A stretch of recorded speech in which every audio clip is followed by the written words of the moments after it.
I'm Group Captain Shubhanshu Shukla, and I am the mission pilot for Axiom 4 mission. A fighter pilot for 15 years, he was selected as one of 4 Indian astronauts in 2020. Captain Shukla, are you ready for the ride?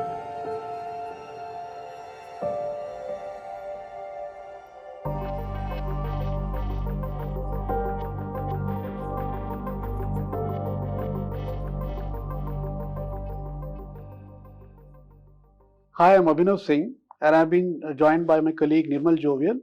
We have a very special guest in the form of Group Captain Shubhanshu Shukla. He is the first Indian to have traveled to the International Space Station through the Axiom 4 mission. He is the first Indian to have experienced the ISS and also stayed there. So he is an inspiration for millions of Indians, and he will share his insights about his stay, about his mission, and how he'll plans to build aspirations and also be an inspiration for future generation of Indians. Thank you. Have you ever thought of becoming an astronaut or a fighter pilot when you were in school? Were you inspired by any astronauts or cosmonauts when you were studying in school? Short answer is no. I did not think that I would be an astronaut, or the dream of becoming an astronaut never really took root in my mind. The first Indian astronaut, Rakesh Sharma, he traveled in 1984. I was born in 1985. I wasn't even there, when that happened. But we grew up listening to his stories and what he did, all his images and his statements that he made from the station. And we were learning about him in books. I was extremely impressed by what he did and very fascinated as well. But I think the thought of becoming an astronaut never really found a place in my mind, because we as a nation did not have a human space program. He was the only person who traveled, and there was nothing that was continuing. So if you had to be an astronaut at that point of time, you would have to travel to some countries, other countries, who were having this human space programs. But at a very young age, I remember going to an air show and witnessing fighter planes flying and doing aerobatics, and that definitely left a very big mark on me. So when the opportunity presented itself for me to join the Indian Armed Forces, I was very clear that I wanted to be a fighter pilot in the Indian Air Force, and that is what I wanted to.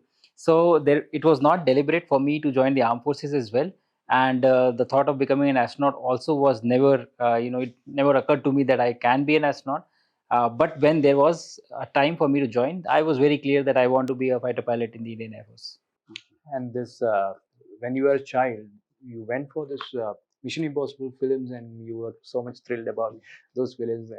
Your family actually shared this anecdote. Yeah, I think all of us are thrilled about these films, and especially as kids, these are fascinating. I remember the first movie, Top Gun, had come, and that was also something which is amazing to watch and look at how they are doing those things, how they are flying and doing combat and everything. And so, yes, we are a sum total of our experiences of what we see, what we hear, and what we talk to other people.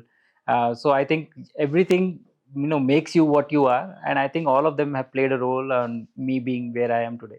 During your childhood, did you ever meet fighter pilots or something? Did you ever interact with live fighter pilots and all when you were growing up? No, not at all. Actually, this was only one incident that happened wherein I was able to witness this air show. Other than that, I had no interaction with any fighter pilot or anybody who was flying aeroplanes. In my Any childhood. person in your close family who was in the armed forces or in the air force or No, something? not at all. No interaction. Yes. Oh, so you were inspired by just basically by the. Yes, when I saw that, and it was also not like, I would say that it was also not a deliberate attempt from my side. That I saw the air show, I think, when I was in 6th grade. So it was not that from that time onwards I decided that I wanted to go into the Air Force. When we were in class 12th and you're about to decide, what do you want to do when you pass out. And during those times, all the discussions were happening, whether you want to become engineer, appear for civil services, doctors, everything is being discussed.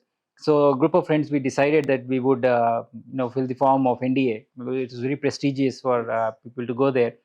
And even at that time, it was not a deliberate decision from my side to go and fill the form. Accidentally, I filled the form because one of my friends didn't fill the form.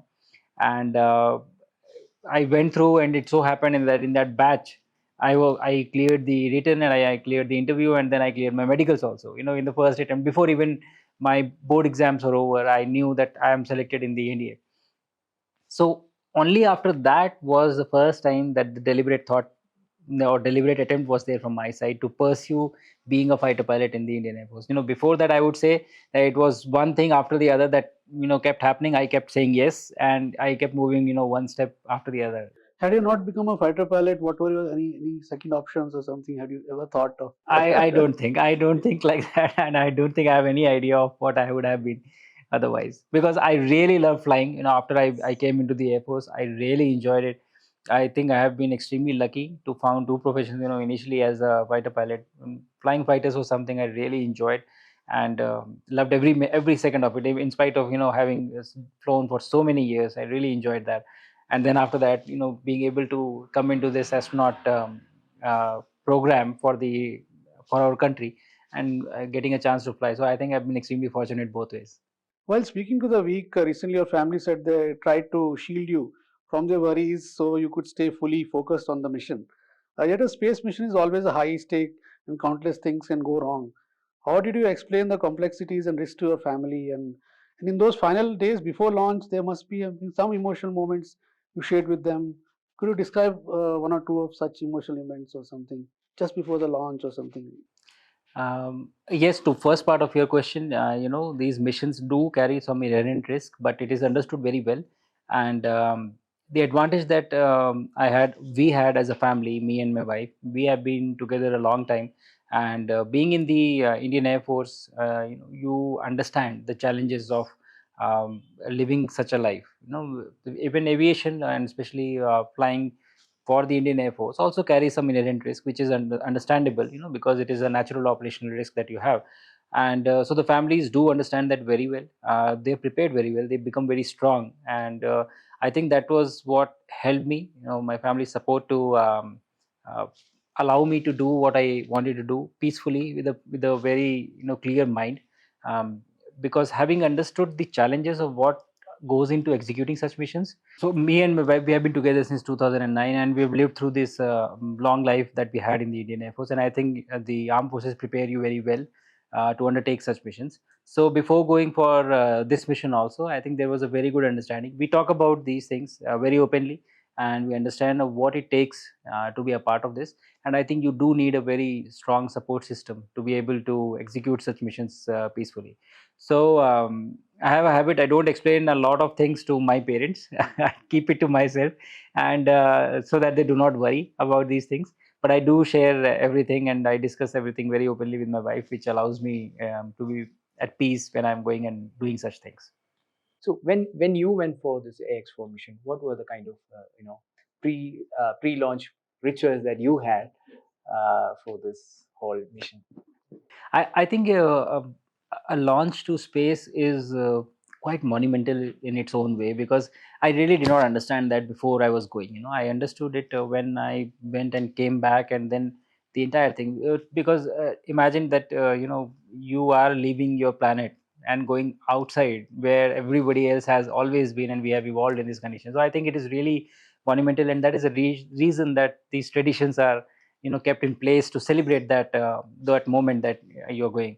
So even for us, for Axiom missions as well, there is a tradition that there is a kind of handoff that happens between the Axiom team and the SpaceX team. So the SpaceX team receives you because the rocket and everything is SpaceX owned. So from that point of time, the entire control is with the SpaceX team. So at the handover, you sit in the cars that the Teslas they bring, and then you sit inside, and then there is a ride to the place where you will get inside your spacesuit, and you will change, and you'll prepare yourself, you'll have your briefings, and then you will be taken to the launch pad. So this ride from the point of handover till the suit changing room is about, I would say, 2.5 minutes of ride. And this is along the road wherein you can see your rocket clearly. It is far, but you can see it. You have a line of sight vision to that, so you can see the rocket. And when you're riding, you are allowed to play music of your choice. Of what song do you like. So two people sit, like commander and pilot sit in one car, and then the mission specialist, they sit in the other car. So you get to choose which song do you want. So my commander had her own song that she wanted to play. She played that song, and thereafter I had my own song. And it's just to get your excitement level up and pump you up before getting into the rocket and be really excited about what you're going to do. What were those songs? So I had selected. I really like this song Vande Matram from the movie Fighter, which they've made it into a really peppy number, which is very exciting and very energetic. So I played that song during this travel to the suit changing room. She played Thunder by Imagine Dragons. That song she played. Yes. So, during liftoff, the G forces gradually build up. And as this intense pressure builds, I think it's on the chest, right? Like when you. So, what exactly are astronauts trained to do then? And also, were there specific breathing techniques that you were trained to do, to counter this? So that's a very interesting question actually, because G loads we are also used to while flying fighters. We also experience G loads, but the axis in which you experience the G load is different. In the fighter, you experience G loads from your head to toe. It is in this axis, the Z axis. And what happens in this case is that blood, it kind of pulls down from your head because of the acceleration that you are experiencing. So the challenges are, to keep awake, because blood is not there. If it continues for a long time, then what will happen is that you may black out, you may become unconscious for some time, and then once it eases out, then again the blood will come back and you'll wake up. So that are the problems of GZ. But body's tolerance to GZ is not very high because of your spine being there. And in space flight, what happens that in case you were to abort a mission at high altitude because of some reason, then in those situations, your body will be exposed to much higher G loads. So if I was to experience GZ, almost 18 to 20 Gs, that kind of G loads you'll be experiencing. Not for a very long time, but even that short time, it is a lot. So your spine will not be able to sustain that. So that is why in the space capsule the seats are reclined so that you experience G load through your chest, which is the GX axis. And the body's tolerance is higher in this axis. But the challenge for the GX is that when you are experiencing these higher G loads, your chest gets compressed, your lungs get compressed, so you cannot breathe. So the breathing technique in the GZ, in the fighter cockpit, is very different. You have to strain your muscles and you have to forcefully exhale and inhale. So that is different. But in the GX, in the space training, you have to just push your stomach in. Because nothing else you have control over. Your chest is compressed, your lungs are compressed. You cannot do anything. So the only thing that you can do is push your stomach inside and forcefully exhale. And when you exhale, inhalation happens as a passive activity. So that is how you have to breathe. So this is the difference which you train for when you are training for space flight training, because you have to change the way you breathe under higher G loads. Based on your experiences, what are the key differences between Russian and American training philosophies in space sciences exploration? What elements from both systems could India adopt to strengthen its own human spaceflight capabilities? Anything you have experienced both the training facilities. So, what has been your experience, and what kind of good elements or positive elements from both of them India can imbibe in future human spaceflight, the Gaganyaan mission? I think what happens is that the objective of both the sites is same. Launching humans to space safely for them to conduct something in space science and perform experiments, perform maintenance activities, and thereafter recover them back safely. So the objective is same, but the methodology or the way they go about in achieving this is very different. Russians have a different philosophy, the Americans have a different philosophy, and I think it was very fortunate for us or insightful, I would say, to experience both the sides, to understand of how you can do two different things in very different way and still end up achieving the same objective. The problems that we are trying to answer when we are executing spaceflight missions, these problems do not have one right answer. It is not yes or no, it is not one solution. You can have 10 different solutions and all the solutions will work. You just have to decide which solution do you want. So I think it is very helpful for us to have this perspective from both the sides.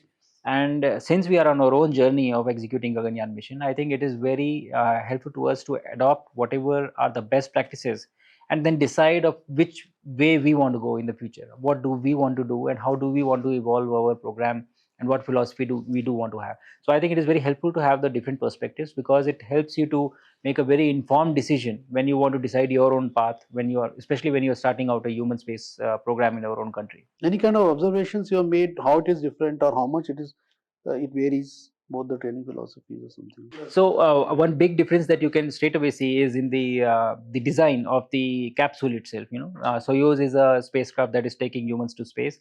Crew Dragon is a spacecraft that is taking humans to space, and both are doing it in a very safe manner. So, but the approach or the design philosophy is quite different in both the spacecraft. So, learning about how Soyuz has been flying very safely and reliably for a long time, and also to see how a very modern spacecraft can be designed keeping those safety objectives in mind. This is very insightful to see of how you can mix and match and use the current days technology and still have the same high level of safety and reliability that was assured by Soyuz. So I think there is a very huge difference in how they are achieving this. But this was a very good insight for us to understand. You can use today's technology and still have the philosophy that has been proven to be very successful and safe over decades.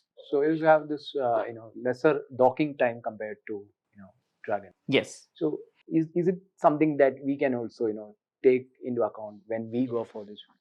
So it depends a lot on a lot of factors. There's not just one single factor which decides of how much is your docking time going to be. Right from your thruster size that is there on your spacecraft, along with the propellant margin that you have. So a lot of things will decide of how quickly you will be able to dock to the International Space Station.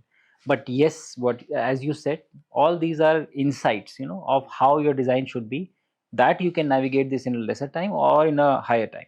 So either ways it is safe, but the philosophy of which way do you want to go, that is what we can decide based on the knowledge that we have gained.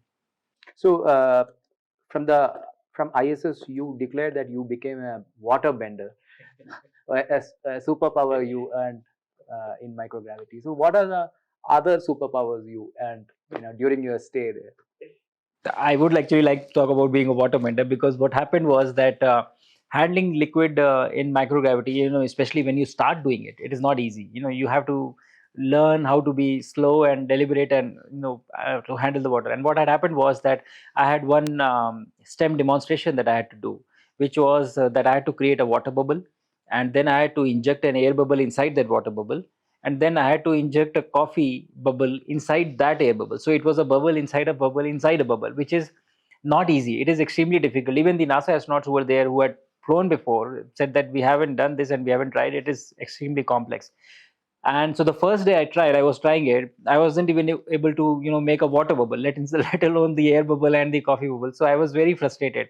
But then I kept practicing, the first day, the second day, and by third day onwards, I became really comfortable with handling the fluid. And then eventually I graduated, and we were able to get a small shot of this activity of a bubble inside a bubble inside a bubble. So it was very exciting to learn this and operate. That is why I have given that statement in that interview. I've become a water bender, because I was to perform this demonstration, I was playing with water and trying to control it for a long time before I reached that stage wherein I could say that. But if I have to talk about something else which is very interesting, is that the concept of microgravity, to understand that, it takes time.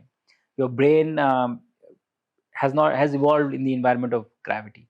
So when you go for the first time in space, it is not easy for you to let go of things. Everything is falling in space. That is why you don't experience gravity. Gravity still exists there, but you don't experience, because you are in a free fall. So if I was holding something, let's say a pen, and I let go of that pen in space station, it won't fall. It would be there, because I am also falling, the pen is also falling, the station is also falling. So nothing is falling relatively.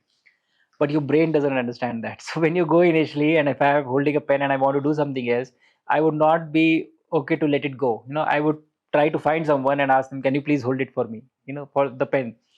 And interestingly, it's because my colleagues who are also traveling for the first time, they also are not familiar with this idea. They would hold it and they would stand next to me. So it was very interesting to understand that only after a few days, your mind, it gets used to this idea that it is okay to let go of things, and and then you can leave 5 different things and do your work and then gather them back and go away. So this was a very strong change that happens after about 6 or 7 days. The problem is that you come back with this to Earth, and that it is okay to leave things. And I remember I was working on my laptop replying to mails when I came back the first day, and I closed it and instinctively took it to the side and I left it, hoping that it will float. I didn't know, but it obviously it fell down. So the interesting thing for me was that your brain is actually capable of making you believe things which are actually not true, just because of the previous exposure that it has, and it is really a very powerful tool. So this getting used to this new environment was something very interesting for me to realize when I was in microgravity. So you were also talking about experiencing microgravity for the first time. Like a lot of astronauts have spoke about it as a kind of a spiritual moment. So was it like that for you? Experiencing that silence and a sudden peace. And what other moments that you cherish from that journey also? Like that you consider it as kind of a spiritual moment or a moment you cannot replicate in earth. I think the perspective that you get when you travel to space is very different. It is not something that we can actually imagine also, because I have spoken to people before my travel to space. I had spoken to a lot of people who have been to space.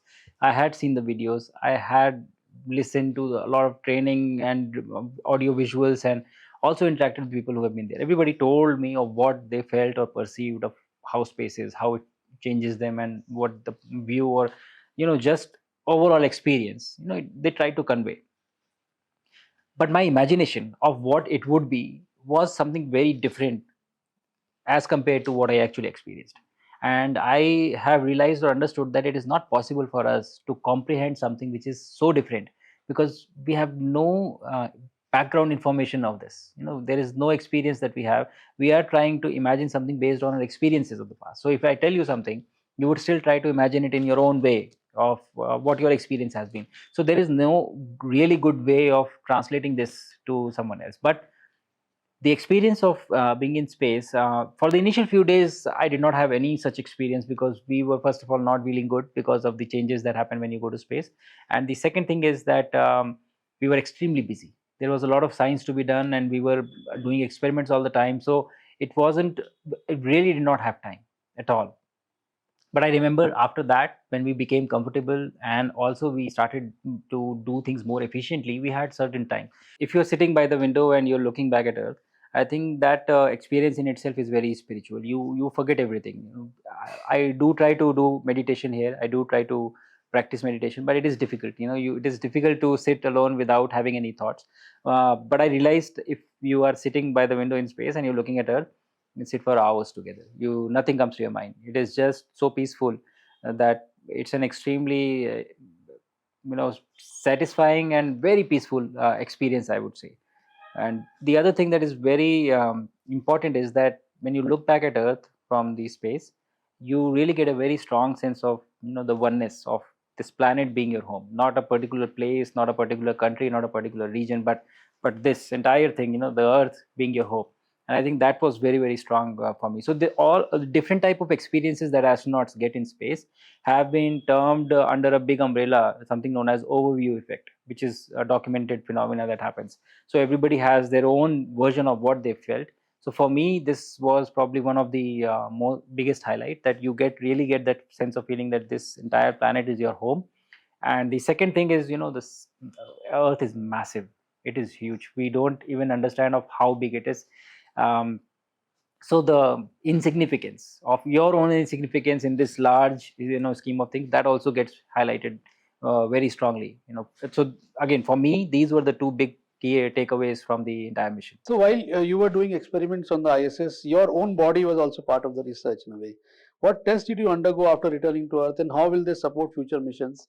And also, and from your Axiom 4 work on muscle loss and growing crops like methi in space, what findings could help keep astronauts healthy and build self-sufficient habitats for long Mars missions by say 2040? So what has been like your perspective on this? I think it has been very insightful for us as a nation, especially the scientific community, to be able to conduct experiments in microgravity. We did not have this opportunity earlier. So, in the process of enabling experiments in space, that itself is a huge process. And so, to learn about that ecosystem was one of the biggest takeaways from the mission. Because something very simple which we do on ground becomes extremely complex if you want to do the same thing in space, because the environment has changed. Now everything is floating. How do you handle fluids? How do you operate syringes, pipetting, everything, whatever you have to do? It becomes very challenging. So I think this was one of the big takeaways of how to enable something which we do on ground simply to an environment of microgravity. So that would be the first thing. The second thing, that I did 7 experiments which were prepared by Indian researchers, which were all prepared with the mindset that we also want to conduct our own human space missions into the future. And all of them were designed with that same mindset. So like you said, methi and growing all this, these experiments were done with an aim to address the food security issues. How do you pack more and more nutrition inside smallest of space, because space is a premium in space actually, and nutrition is required for astronauts. So I think all these solutions, if we are able to find, they will also solve our problems on earth of addressing the food security issues. Muscle atrophy, there are muscle degenerative diseases which are happening here on earth. So any solution that we find to that will be able to help us here on ground as well. And to the second part, the HRP, you are conducting experiments, but you are also a test subject on the experiment. Your own body is also an experiment. And obviously the policy dictates that we cannot openly reveal of which experiments I was a part of, especially in HRP. But yes, there are a lot of experiments that are done to observe what kind of changes do we go through, because the environment changes, so it also causes a lot of stress on your body, and your body reacts to it. So there are a lot of changes that happen to your body as well. So all of that is studied, and it is databases are prepared over a period of time, and that is all what we are doing right now, documenting everything and keeping this ready, because this is going to be a long journey for us as a nation as well. We are going to start this very soon, so we need to know as much as we can. So astronauts have spoken about seeing flashes of light while trying to sleep. Cosmic rays intruding on dreams. So, did you experience anything like that? And also, tell us how hard it was to sleep in the space. And also, do you remember any dreams that you had while being in ISS?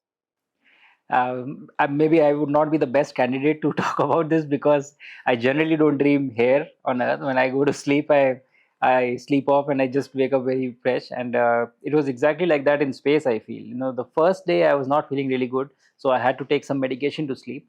But all the other days, I really used to be tired by the end of the day. It was, like I said, the work was a lot, very intense as well. So I was quite tired by the end of the day, and I would just go off to sleep. And you have to sleep on time, because you have to wake up on time, because the next day you are running a timetable, essentially on in space. So all that has to be taken care of. So I have slept very peacefully in space. I have not had dreams only, so I can't talk about what dreams. And the flashes also, yes, it is a known phenomena, but I did not experience that during my stay in space. The second part of your question, how it is very interesting to sleep in space, because essentially you are not sleeping on anything, you are sleeping in air. So there are sleeping bags, and you will get inside the sleeping bag, and you have to tie yourself so that you don't float away in the night somewhere else. uh, so for the first day, I remember I wanted to put something below my neck, a kind of pillow or something, because that is what you are used to. So I put things below my neck, but whatever you put, you were never really going to rest your head on it, because you are floating. So your head will just come up, but it is not resting on that pillow, because there is no force which is pulling you. So you are sleeping in the air. You can sleep on ground, you can sleep on wall, you can sleep on ceiling, wherever you want. Yeah. So after about fourth or fifth day, you get a feeling that you are sleeping on a very hard bed, and the body gets used to it. And after that, it has been extremely comfortable to sleep. So, your mission commander Peggy Whitson said that gravity sucks, and some people get motion sickness going up. I get it going down. What was it like for you when you re-entered gravity? Yes, that is true. And my commander, specifically Peggy Whitson, she felt no symptoms going up. It was absolutely normal, and I did not feel very good while going up. I had symptoms of space motion sickness, and she has been to space a few times, so she knew that she gets symptoms coming down. And this was the other way around for me. So coming down, I was perfectly all right. I did not feel any symptoms. I was quite okay, and I could see that she was not doing very well. So it affects different bodies very differently, and how you would feel, how your body will react is very individual centric. So there is no set rules which you can say, no, this is what is going to happen. That's not true. Everybody reacts differently to these situations. Somebody feels it while going up, somebody feels it while coming back. So for me, I did not have any such symptom while I was coming back. Yeah, and many astronauts face issues like headaches, puffiness, vision changes while adapting to microgravity. So how did your body handle that transition, and what insights from your experience could help improve human performance in extreme environments? Something on that. Yes, my body also underwent these changes. You have this. I had puffiness when especially when I was having the interaction with the Honorable Prime Minister of our country. My head was almost twice this size. It was swollen. I had puffiness. Your heart slows down because it doesn't have to push blood against gravity to your head. All the fluid shifts to your head. That is why you have the puffiness. You have brain fog. You become slow. So all these are physiological changes that happen when you go to space. Again, because the environment has changed. The body has never seen that, so it is reacting to that stressor which is there. How much it will affect somebody depends. It is again individual centric, but I think within about 3 to 4 days all the astronauts pass through this, and you become okay and you get used to that new environment that you are in. The Axiom 4 mission showed how companies like Axiom, SpaceX can collaborate effectively with NASA. For India's Bharatiya Antriksh Station in 2035, how can we build similar partnerships with global space startups, and what is the perspective that space access doesn't remain limited to a few powerful nations or wealthy companies? So what lessons or good practices can ISRO adopt, or maybe India can adopt to actually have collaborate effectively with the international partners or something? What is your perspective? That is a great question. I think collaboration is the inherent nature of space flight. There is no other way to do it, because essentially whenever you go to space or travel to space, you kind of become representatives of humanity itself, everybody who's living on earth. And so it is very deep rooted sense of the nature of the space flight missions, which is what allows you to do this. And like you said, we are on a path of doing this space missions, especially space station and everything. So this understanding is there, I think, in at the highest leadership, that this is how we want to do, because just achieving your technical milestones or technical objectives is not the aim of conducting space missions. How you can use the space missions to uplift everyone and take everyone together, that is what the aim is. So I think there is a good understanding, and we will have to evolve our philosophies of how we want to do it, to involve other people, to enable that ecosystem and get everybody to be a part of it. So I think India is going to play a very important role in global understanding of how space should be used in the coming few years, and I'm happy to be a part of it at this point of time. As the pilot who flew on Axiom 4 mission, how did working with the Crew Dragon systems shape your views on artificial intelligence? In a way, by how much should artificial intelligence assist in decision making on deep space missions, or so that humans can stay safe and can focus on creative work? What automatic system should India add to make future spacecraft safer and easier for all astronauts? Anything on that automation and artificial use of artificial intelligence in space missions? So historically, it has been proven, for all the mundane tasks or for the routine operations, automation is known to be a better tool than manually performing those tasks, and that is what the approach has been, to automate as many things as possible. But the nature of spaceflight is such that when you travel to space, you are essentially designing a system to take care of situations which you don't even know while sitting on ground. Something that can go wrong in space, but I don't know what will go wrong. So it is an unknown. And for these situations, you really can't automate, because you don't even know the problem statement.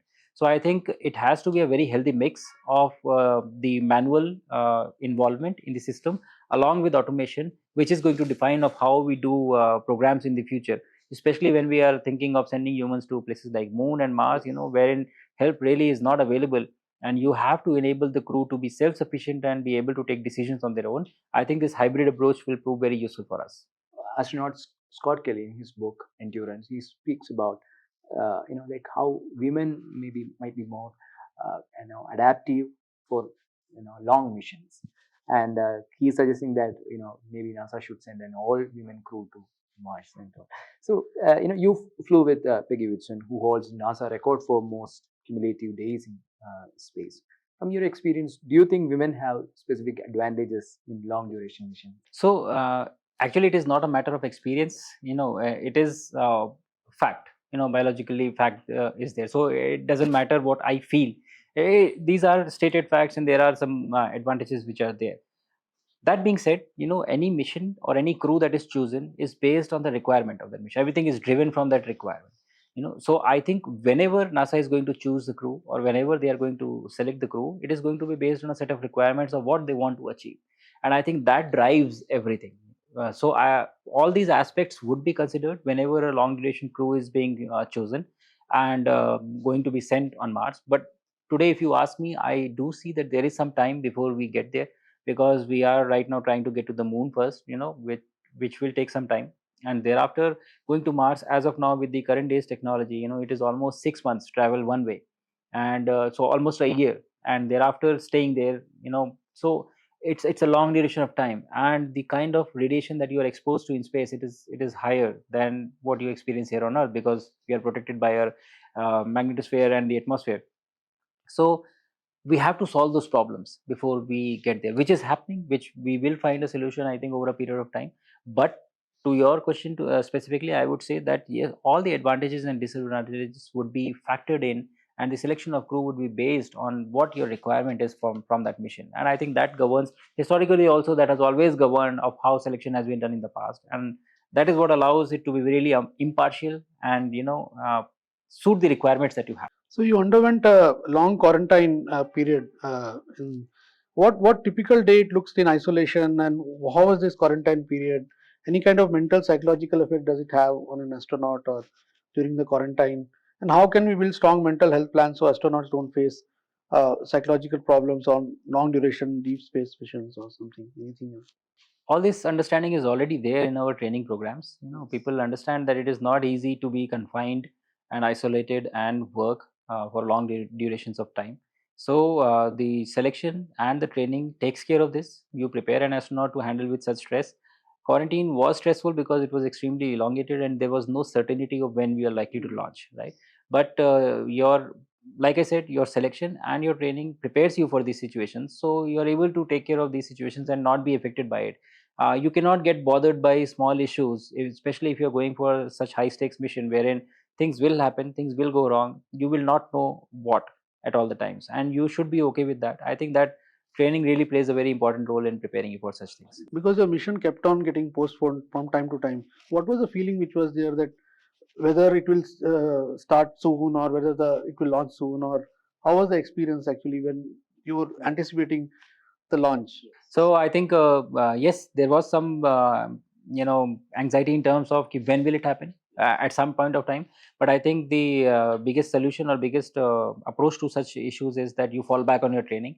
You keep practicing what you're supposed to do in the actual mission whenever you get to launch, and not focus on when will it happen or what is going to happen. So coming back in the now and doing what you can do right now, that is what is most important. How do you see India's overall space research and training ecosystem evolving in the coming decade compared to other leading nations like US and Russia, where strong private players are emerging? So what is your view on the future?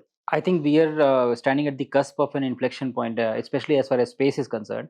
And this entire ecosystem that we have is going to change very rapidly.